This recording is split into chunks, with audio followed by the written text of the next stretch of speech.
إن الحمد لله نحمده ونستعينه ونستغفره ونعوذ بالله من شرور أنفسنا ومن سيئات أعمالنا من يهده الله فلا مضل له ومن يضلل فلا هادي له وأشهد أن لا إله إلا الله وحده لا شريك له وأن محمدا عبده ورسوله. C'est une petite risala de Ibn Taymiyyah rahmatullah alayh avec le commentaire ta'liqat de Cheikh Badr Abdelrazak ibn Abdel Hassan al-Badr, que tout le monde connaît. قال الله تبارك وتعالى ادعو إلى سبيل ربك بالحكمة والموعظة الحسنة وجادلهم بالتي هي أحسن. Exhorte-les, appelle-les, c'est-à-dire les gens, par la sagesse, au chemin de ton Seigneur, et discute avec eux que de la meilleure façon. الحمد لله رب العالمين وأشهد أن لا إله إلا الله وحده لا شريك له وأشهد أن محمدا عبده ورسوله صلى الله عليه وسلم. أما بعد. Ibn Taymiyyah rahimahullah ta'ala dit dans le sens approximatif: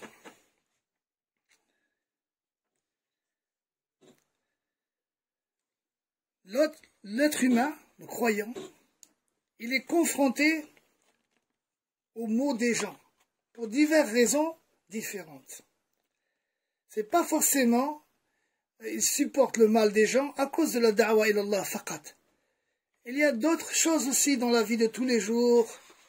Des fois c'est la jalousie des gens, parfois c'est des maux que les gens lui font subir pour des raisons personnelles, et parfois c'est pour, et ça c'est le meilleur bien sûr, pour la religion d'Allah, parce qu'il interdit le mal, ou parce qu'il blâme le mal ou ordonne le bien, ou parce qu'il appelle au tawhid, ou d'autres raisons. Et ça c'est le plus haut niveau bien sûr.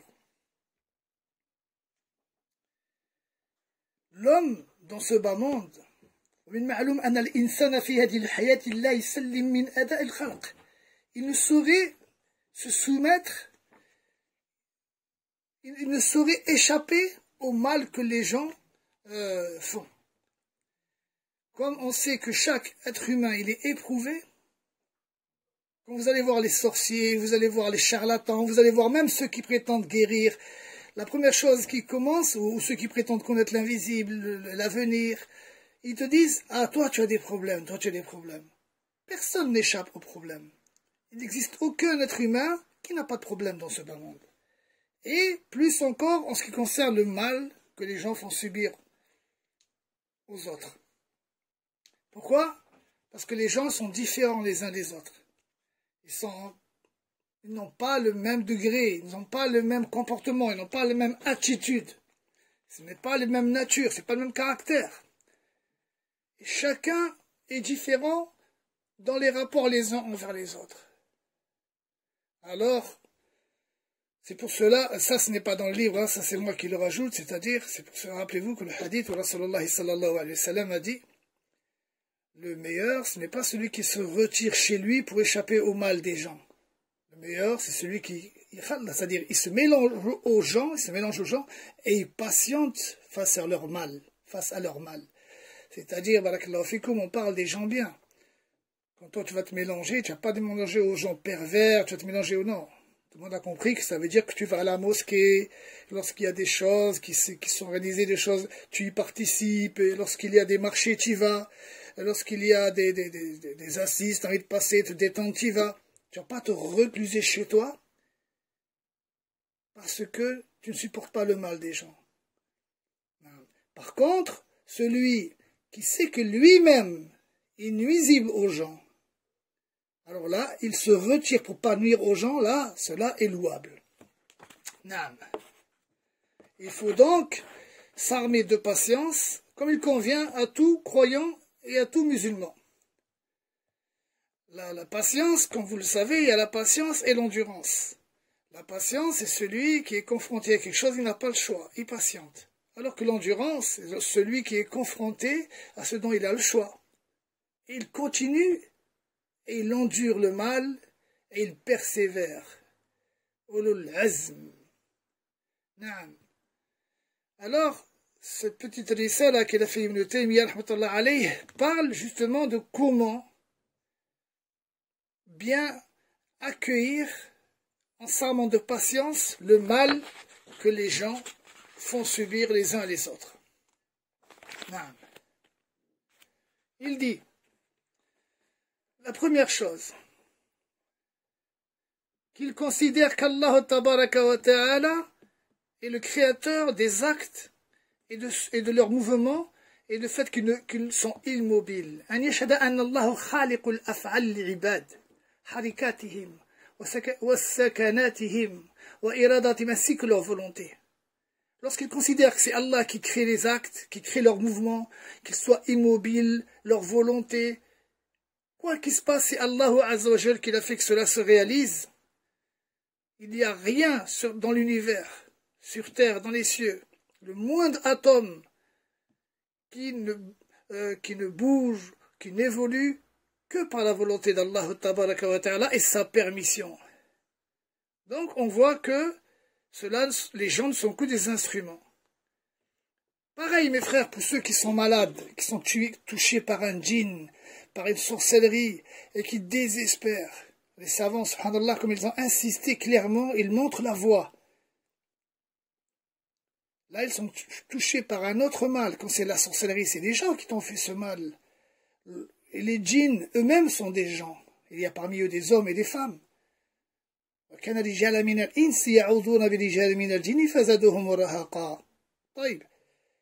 Alors, cela est selon la volonté d'Allah et c'est selon sa permission. Rien illa bi'idni. Wala yadurruhum wala yanfa'uhum illa bi'idnillah. Sourate al-Baqarah. Alors toi, ne regarde pas le mal qu'ils te font. Regarde que cela vient de la part d'Allah, que rien ne se produit que selon sa volonté et sa permission.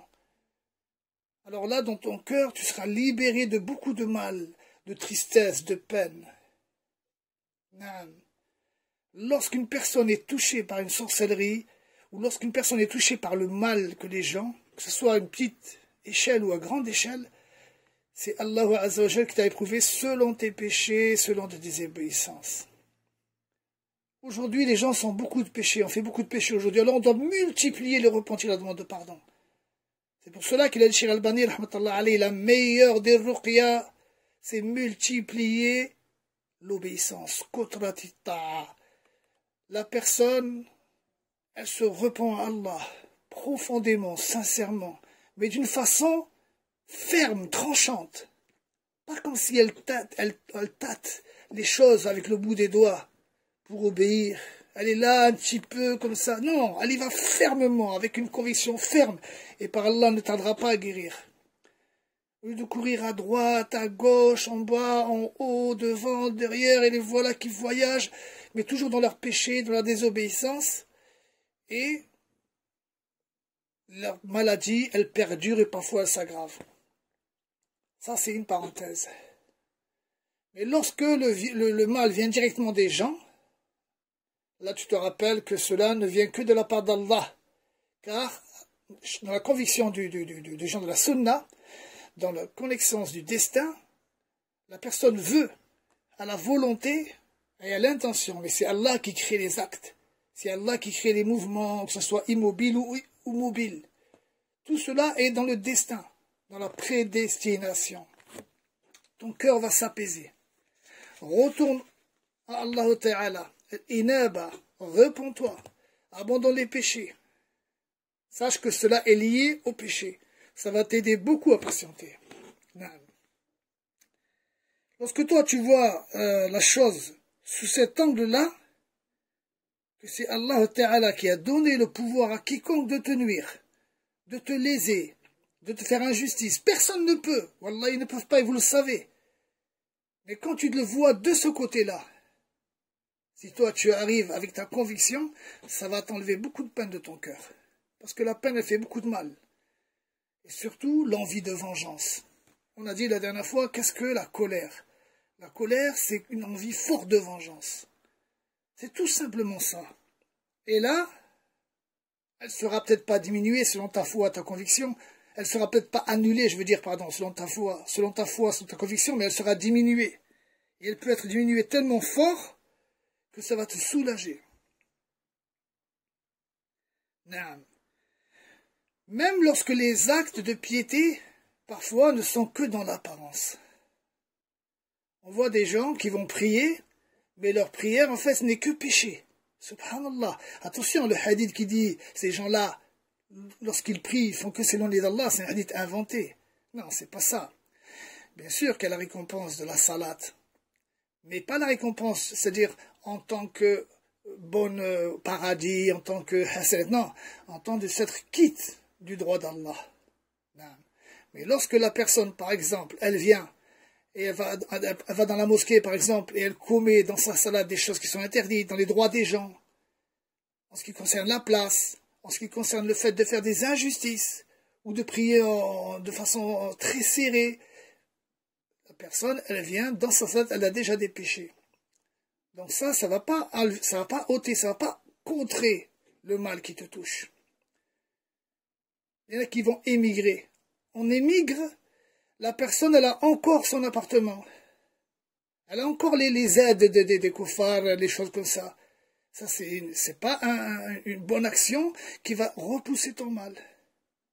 Pour que ce soit une bonne action qui repousse ton mal, elle doit être conforme. J'ai donné 2 exemples, mais il y en a beaucoup d'autres d'exemples encore. La personne, elle se rapproche d'Allah, elle commence à prier à cause de son mal, c'est bien, mais elle ne lâche pas, par exemple, la cigarette. La bonne action doit être conforme et le mal sera repoussé. Et lorsqu'il s'agit que ce soit un mal qui te touche de la part des gens, leur comportement, de leur injustice, leurs paroles, etc., leur ruse envers toi, sache que c'est la chose la plus difficile. C'est une des choses difficiles que l'on peut supporter. Et les prophètes et les messagers, eux, l'ont supporté avec je veux dire, très haut, de très haut. Car ils avaient, eux, des sciences que Ibn Taymiyyah va nous mettre en évidence maintenant. Par exemple, tu reconnais tes péchés. Et tu reconnais que c'est Allah Ta'ala qui leur a donné le pouvoir de te nuire. وَمَا أَصَابَكُم مِّن مُّصِيبَةٍ فَبِمَا كَسَبَتْ أَيْدِيكُمْ وَيَعْفُو عَنْ كَثِيرٍ. Dans le sens approximatif, est-ce que tout malheur qui vous a touché est de ce que vos mains ont commis ou de ce que vos mains ont acquis. Et il pardonne pourtant beaucoup. Lorsque quelqu'un est touché par une chose détestable, généralement, il sait que c'est à cause de ses mains, de ses propres péchés. Là, dans le sens ses mains, c'est tout le corps. Hein, ce que ses yeux ont regardé, sa langue, ses oreilles, ses mains. Taïb. Donc, qu'est-ce qu'il lui faut pour remédier à ce mal? Le repentir. La multiplication du demande de pardon. Et là, au lieu de se repentir et de demander le pardon, la colère va nous toucher. Et voilà qu'on cherche quoi? À se venger. Lorsqu'une personne commet un péché, ce péché-là, il est plus difficile de patienter selon des facteurs. On avait dit, si vous vous souvenez, 2 facteurs. La première, c'est la grandeur qui t'attire, de l'attirance. Et la deuxième, c'est la facilité du péché. Lorsque tu es en colère d'une personne qui t'a fait une injustice, tu as envie de la critiquer. C'est très attirant de le blâmer, de médire de lui, de lui faire des injustices, etc. Alors, celui qui voit que cela vient de la part d'Allah par rapport à ses péchés, au lieu de perdre son temps de médire, de le blâmer, etc., le voilà qui va se retourner sur ses péchés, se repentir, demander à Allah pardon. Regardez, barakallahu fikum, tous les avantages qu'il a. Puisque nous, on se souvient que ce monde-là, il est criblé d'épreuves. Les épreuves, elles sont de tous les côtés, de partout, à chaque instant. Où que tu tournes ta tête, à chaque moment. Même tu es chez toi seul, dans ta chambre, dans ton lit, il y a plein d'épreuves autour de toi. Alors, il sait que cela ne sont que des épreuves. Est-ce qu'il va réussir? Est-ce qu'il va faire en sorte que ces épreuves lui sont en sa faveur ou pas?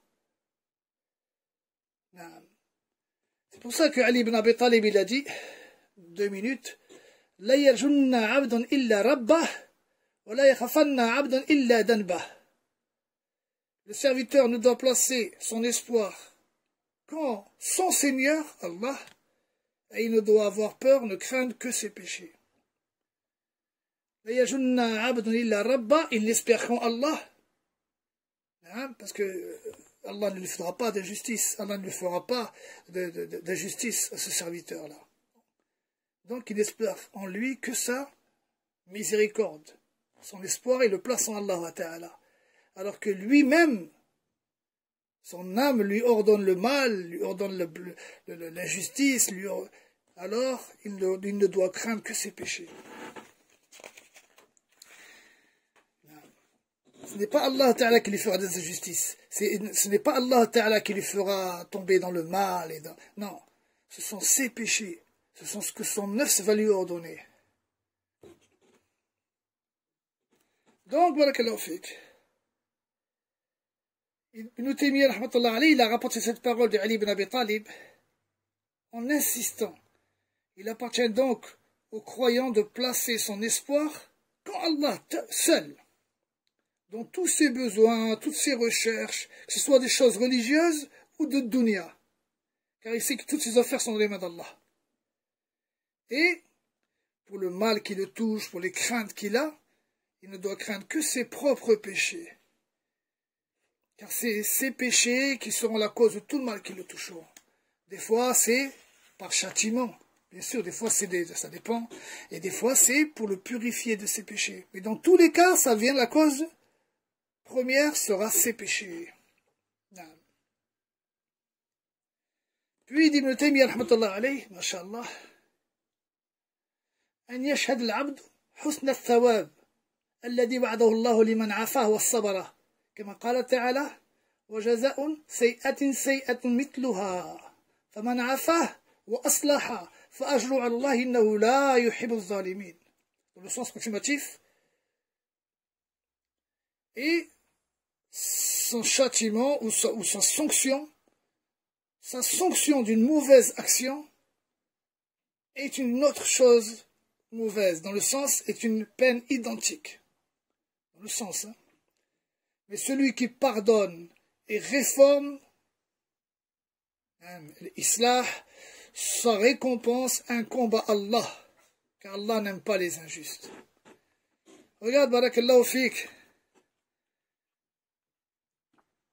la différence qu'il y a entre le croyant qui fait des efforts et qui apprend sa religion, d'avec l'ignorant, qui va s'attaquer directement à la chose en abandonnant la cause. Comme si tu aurais une fuite d'eau chez toi et tu ramasserais l'eau par terre au lieu d'éteindre le robinet, par exemple, sans t'en prendre à la cause pourquoi l'eau elle coule chez toi. C'est vraiment un ignorant qui fait ça. Ah ben c'est nous. C'est nous. Au lieu de s'en prendre directement au robinet, d'éteindre la cause première, tu fermes l'eau. Non, on continue à ramasser l'eau par terre et ça n'amène quoi? Ça n'amène pas seulement que plus d'eau, ça amène aussi plus de fatigue, plus de colère. Toi tu te venges, wallahi, ça ne va amener que de la fatigue, de la perte de temps et ça va augmenter la colère dans ton cœur. Et tu vivras mal, tu auras une vie de gêne. Par contre, il dit Ibn Taymiyyah, rahmatullah alayh, celui qui pardonne, et ça c'est vrai, celui qui pardonne, alors là son cœur sera apaisé. Il ne perdra pas son temps à chercher à se venger. Il ne perdra pas son temps à passer du temps à penser à telle injustice qu'il a subie. Comme on l'a tous vécu. Par contre, mes frères,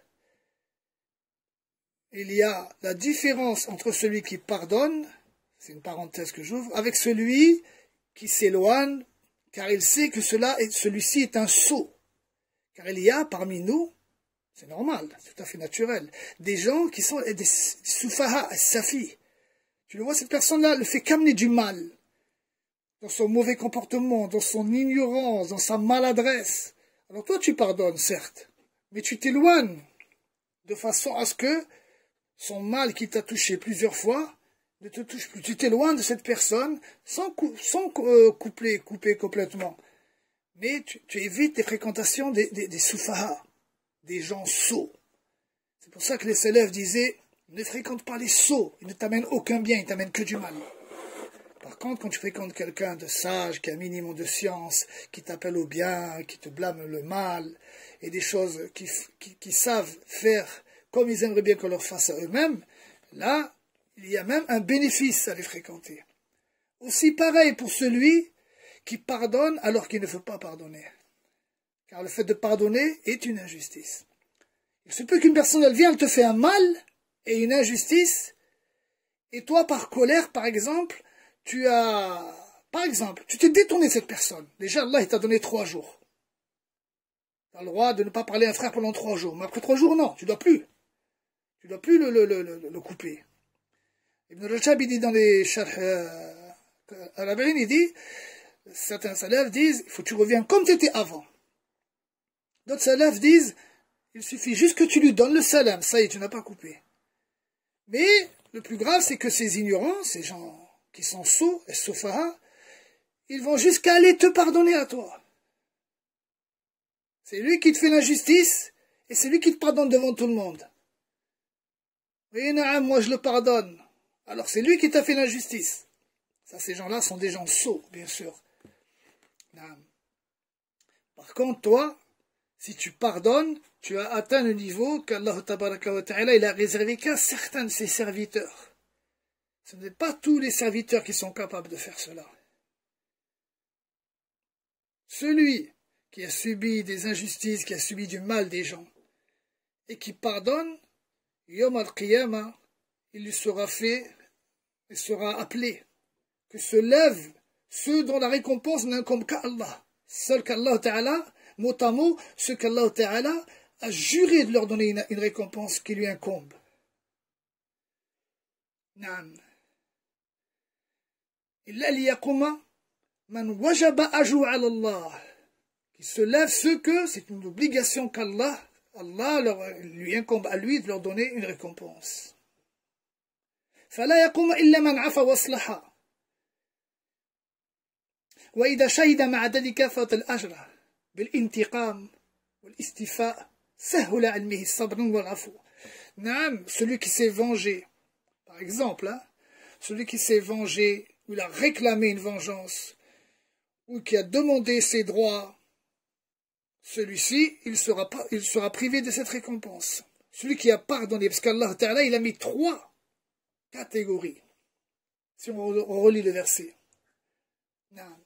Le premier, ceux qui demandent son haq.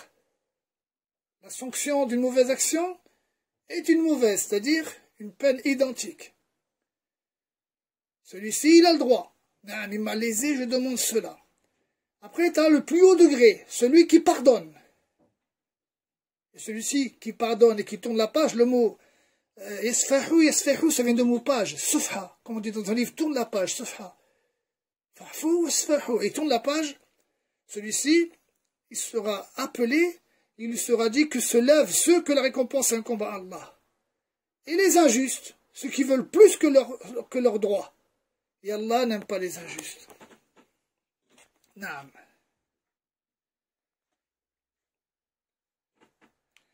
Le degré le plus haut, bien sûr, c'est celui qui pardonne. Moi, si j'ai donné ces parenthèses, c'est pour bien comprendre le juste milieu. Lorsque, par exemple, on applique la loi d'Allah et qu'une personne commet des crimes, il ne nous appartient pas de la pardonner, car elle va continuer à commettre des crimes. Rappelez-vous ce qu'Allah Ta'ala a reproché au prophète sallallahu alayhi wa sallam d'avoir libéré par des prisonniers de la bataille de Badr. Car ceux-là sont repris encore aux musulmans, s'en sont pris encore aux compagnons. Mais lorsque c'est des choses comme ça que l'on voit entre nous, il suffit que tu pardonnes, et que si tu sais que c'est un mal qui continue à faire, il y a des gens, ils font que ça. Il y a des gens, parfois ils sont très maladroits, parfois ils sont mal intentionnés. Il suffit seulement que tu fréquentes les gens que tu sais qui ne te sont pas nuisibles. Non. Le fait de rendre le mal par le mal, de la même peine, sans dépasser la limite, sans transgresser, sans abuser, non. Ce qui t'a fait subir. Ça, la loi du talion. ولكم في القصاص حياة يا أولي الألباب. Puis, celui qui pardonne. Celui qui pardonne est arrivé à un degré élevé. Et cela n'est pas accordé à quiconque. Parce que le pardon lui-même, il y en a qui prétendent pardonner, mais ce n'est pas vrai, ce n'est pas ça le pardon. Le pardon, il a des caractéristiques. La personne, elle ne cherche ni la vengeance, mais dans son cœur, la colère c'est apaisé. Parce que la colère, c'est une envie de vengeance. Et si la colère ne s'est pas apaisée, que toi tu veux pardonner, tu veux la récompense d'Allah, eh ben efforce-toi, ça va venir. Si tu es sincère, ça va venir. Celui qui prend juste son dû, celui qui pardonne et qui ne veut rien, et qui tourne la page, le plus haut degré. Et celui qui veut, mais il veut plus que ce qu'il a subi. Non. Viendra quelqu'un qui crie Yom al-Qiyamah. Yom al-Qiyamah. Viendra un appeleur qui appelle Yom al-Qiyamah. Et Allah lui dira qu'ils se lèvent, car ils leur seront donnés le salaire qui incombe à Allah Ta'ala. Allahu Akbar. Sallallahu Ta'ala wa faqna wa ja'alna minhum. Naam. Puis dit Ibn Taymiyyah rahmatullah alayhi, quatrièmement. Wa alayka salam rahmatullah wa barakatuh. Celui qui veut patienter plus facilement aux maux qui subit des gens. Les gens font du mal et toi tu subis. Lorsque c'est dans Umur Dunya, on vient de voir ce que l'on vient de voir. Mais lorsqu'il s'agit des choses de religion, tu as interdit un mal, tu as ordonné un bien, tu as prêché, tu as appelé pour Allah et tu as subi ces mal-là, ce mal que les gens te font. Alors là, c'est un degré plus haut. À toi de ne pas perdre, ne serait-ce qu'un atome de ce grand bien-là. Car celui qui arrive à ce degré-là, lorsque c'est pour Allah Ta'ala, il ne doit surtout pas se venger. Au contraire, il est allé là où seuls les privilégiés sont arrivés. Il a déjà une grande partie de sa religion qui est préservée. Jamais nous, on a vu le prophète d'Allah sallallahu alayhi wa sallam se venger pour lui-même. Lorsqu'il pardonne, son cœur sera libéré de toute chose mauvaise. C'est l'animosité qui est entre frères. Il n'aura pas envie de se venger. Il n'aura pas envie des choses qui le rongent au fond de lui, matin et soir. Cela ne peut arriver qu'avec le pardon, mes frères. Le pardon n'est pas obligatoire. Mais celui qui ne pardonne pas, il a le droit. Il aura son haqq yawm al-qiyamah. Il aura sa récompense de ce dont il a été lésé. Mais celui qui pardonne, il a une récompense qui n'est pas comparable par rapport à l'injustice qu'il a subie. Tu as subi et ils t'ont volé tant d'argent, ou ils t'ont fait ceci, ou ils ont touché ton honneur. Tu auras cela, yawm al-qiyamah, tu auras ton droit. Mais celui qui pardonne, il aura une grande récompense qui n'est pas comparable par rapport à cette injustice ou ce préjudice que tu as subi. Voilà, j'espère que je me suis bien exprimé. Non. Les gens croient que lorsque tu te venges, ça y est, toi aussi tu l'as fait ceci, toi aussi tu l'as fait cela, tu crois que ça y est, ça va te soulager. Mais c'est faux. C'est un faux sentiment, ça.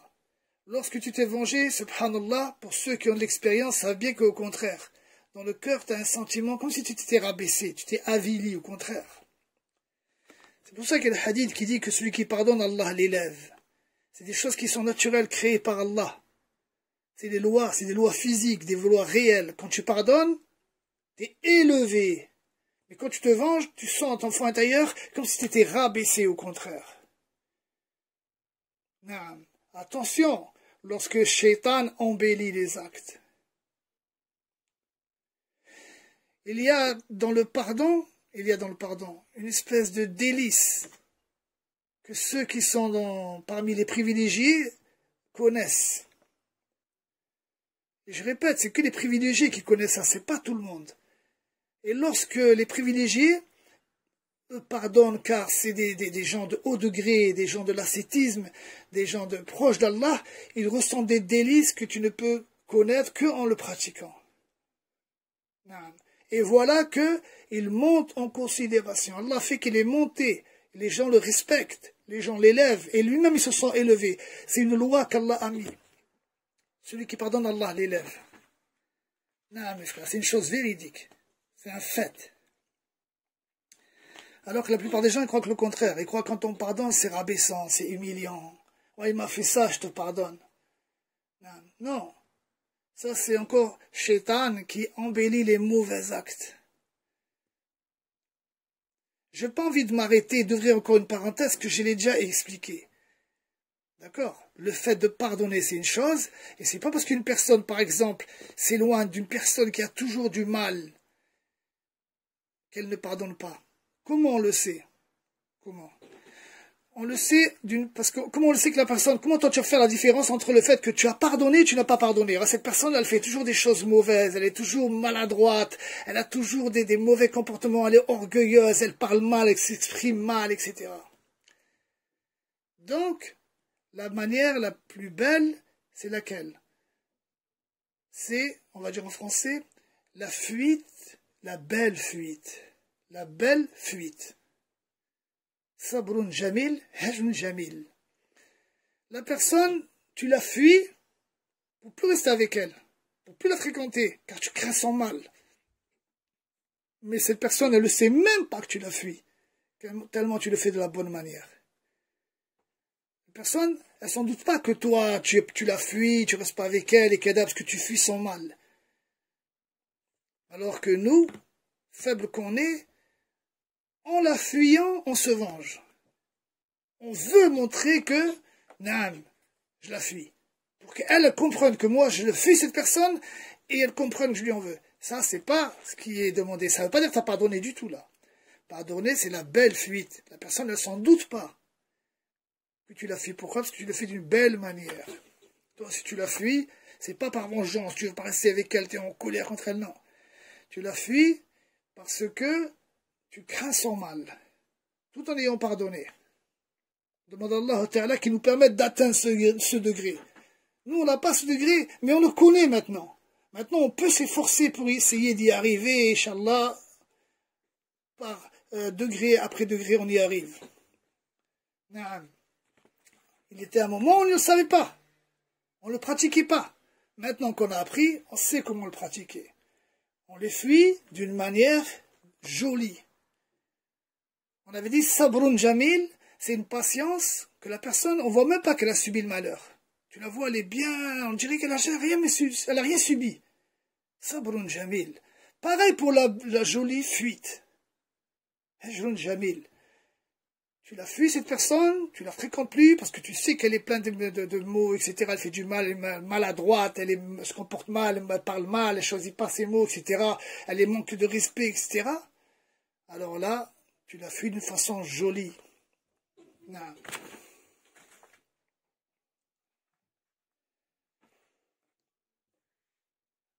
Cinquièmement, أن يعلم أنه ما انتقم أحد قط لنفسه إلا أورثه ذلك ذلا يجده في نفسه. Il sache que jamais personne ne s'est fait vengeance lui-même sans que cela ne fasse naître en lui-même un sentiment de rabaissement. Un sentiment que lui-même il se rabaisse, d'avilissement. Alors que s'il pardonne, c'est Allah Ta'ala qui va l'élever. Ma zadallahu abdan bi'afwin illa izzan. Allah ne rajoute au serviteur, par son pardon, le serviteur il a pardonné à notre serviteur, que izzan. Inna al-izzata lillahi jami'a. La izza, elle est tout entière à Allah. Celui qui l'avait, qu'il aille la chercher auprès d'Allah.